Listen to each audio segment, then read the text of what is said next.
ළමයි අපි ජනවාරි පළවෙනිදා අලුතෙන් ටාගට්ස් හදා ගන්නවානේ. දන්නවද මේ ජනවාරි පළවෙනිදා ඔය විදිහට මිනිස්සු හදා ගන්න ටාගට් ජනවාරි මාසයේ ඇතුළත 75%කට වඩා මිනිසුන්ගේ ටාගට්ස් ජනවාරි මාසයේ ඇතුළතම නතර වෙනවා. ඒ කියන්නේ කිහිප දෙනයි ඒ තමන්ගේ ටාගට් වලට යන්නේ. ඒ අලුතෙන් දෙයක් පටන් ගත්තට පස්සේ ඒක කරන් යන්නේ කිහිප දෙනයි. ඒකට හේතු තුනක් තියෙනවා. එකක් තමයි ඔයා මොන හරි අරමුණක් හදාගත්තට පස්සේ ඒක පිටිපස්සේ ප්‍රබල හේතුවක් තියෙනවා. දැන් ඔය හිතනවා ඒ ලෙවල් එක උඩරින්ෙන් ගොඩ දානවා කියලා. සෑහෙන මහසලා පාඩම් කරනවා කියලා ටාගට් එක හදා ගන්නවා.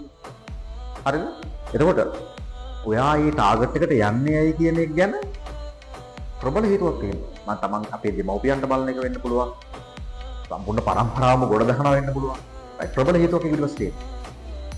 එහෙම තිබ්බොත් ඔයා ඔයාගේ අරමුණට යනවා. ඔයා මේ ජනවාරි පළවෙනි හදාගත්ත ටාගට් එක සාර්ථක කරගන්න. අනිත් එක තමයි ඔයාගේ පුරුදු ඔයාට උදේට නැගිටින්න කම්මැලි. දවස් තිස්සේම සෝෂල් මීඩියා බ්‍රවුස් කර කර ඉන්නවා. ඒත් ඔයාගේ ටාගට් වලට යන්නේ. කියන්නේ ඔයා හරියට පුරුදු ටික හදාගත්තොත් ඔයාට ඔයාගේ ටාගට් වලට යන්න පුළුවන්. අනිත් දේ තමයි ඔයාගේ වටපිටේ ඉන්න පිරිස. වටපිටාවේ ඉන්න පිරිස ඉන්නේ. එයාලා කොහොමද ධනවත් ආශ්‍රයක් නම් ඔයාට තියෙන්නේ. උන් හැම වෙලේම ඔයාව අප් කරනවා.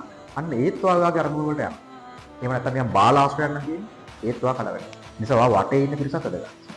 ඒ නිසා අපි හදාගන්න අරමුණක් ජනවාරි පළවෙනිදා හින්දා වෙන්න පුළුවන්. ඒ දවස් නොවෙනවා වෙන්න පුළුවන්. කන්ටිනියුස් වෙන්න නම් ওই දේවල් තුන ගැන සැලකිලිමත් වෙන්න.